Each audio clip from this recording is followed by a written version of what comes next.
Does restricting the rights of law-abiding citizens help with gun crimes? Oh, just a minute.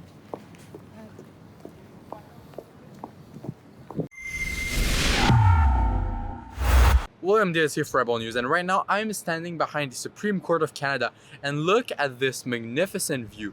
What a great view to have. What a beautiful place to be at right now. But you know what's not beautiful? Politicians not answering questions. Indeed, you might have guessed it, but earlier today I went back in front of Parliament in Canada to ask Liberals tough questions about C-21, the bill that would implement a strict freeze on all importation and sales and trainings of handguns. We promised to go even further to protect our communities. We proposed to invest to help provinces and territories put restrictions on handguns within their jurisdictions.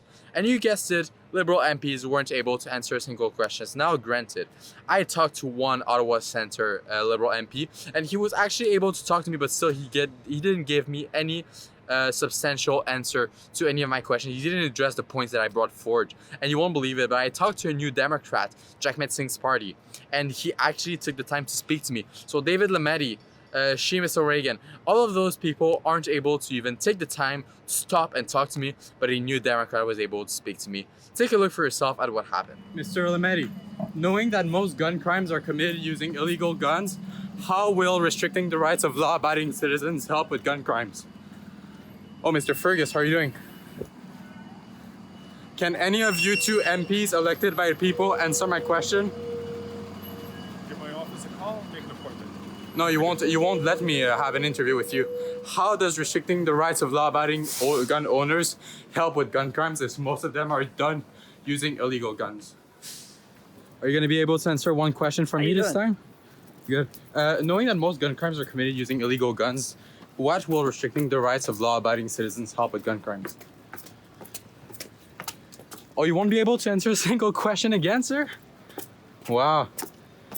Have a nice day. Yeah, I can walk with you. It's not a problem. Can you answer my question? No, Why? Are you unable to? no, we're walking to work. But I'm walking with you. I'm not even keeping you back. Appreciate that. Excuse me, who are you working with? I'm with Rebel News. My name is William Diaz. Okay, we Can only you speak to answer my accredited question? media. All right, perfect. Can you answer my simple question, or are you unable to? Media, sir. What? We only speak with accredited media, sir. I'm with the people. You don't address the people of Canada? The people that elected you, your constituents? Yeah, so I want to know, you're knowing that most gun crimes are committed using illegal guns. Can we, you're from, Rebel News. so, Knowing that most gun crimes are committed using illegal laws, how does restricting the rights of law-abiding citizens help with gun crimes? oh, just a minute. Someone has to meet me, and then I can talk to you. C-21 will not help with crime.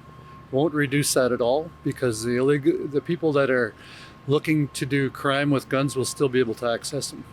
This just punishes law-abiding citizens. Do you have any area of agreement that you think you could have with the Liberal Party about that law?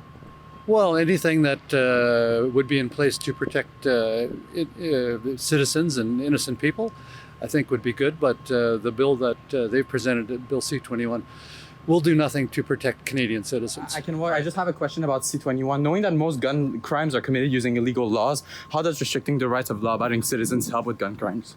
Sorry, you can reach out to my office and we can actually set up a time. Can you answer a question while walking? It's going to take like 10 seconds. Sorry, I'm on my way.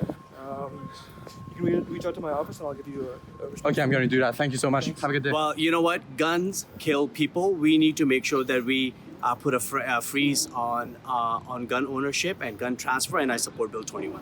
But most gun crimes are committed using illegal guns. How will Bill 21 address that? Bill C-21. We need to cut the supply of guns, legal and illegal. Handguns are responsible for killing of so many innocent people. But illegal ones.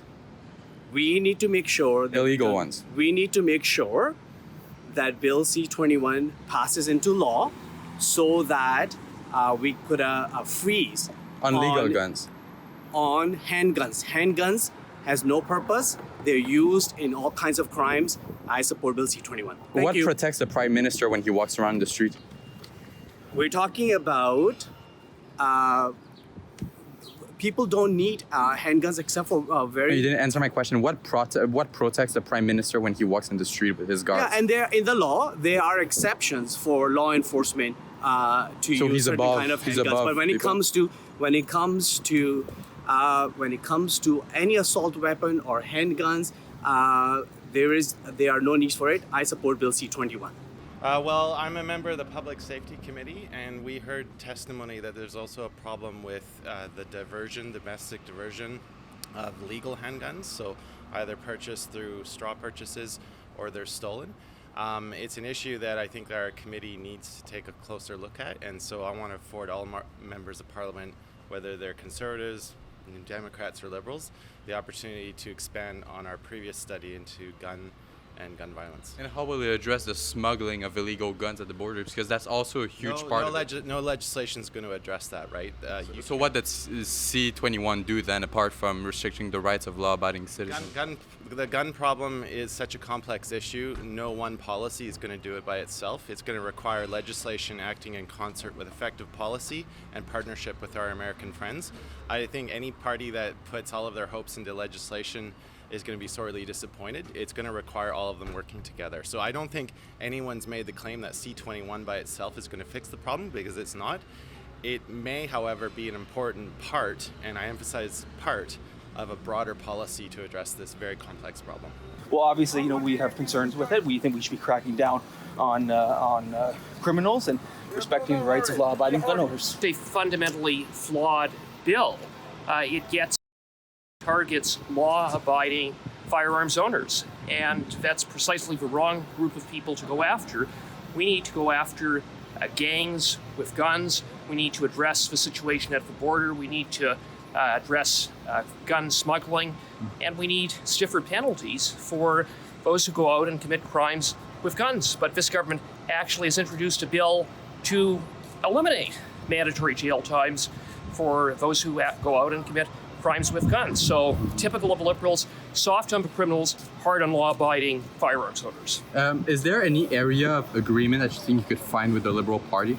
I think this bill needs to be defeated. So there you have it, folks. Knowing that most gun crimes in Canada are committed using illegal guns, how on earth will restricting legal guns in Canada help with gun crimes? It won't, because most of them are committed using illegal guns. And of course, Liberal MPs weren't at all able to address this simple argument brought forward. So of course, it is an ideological bill for the Liberal Party of Canada. This was William Diaz for Rebel News.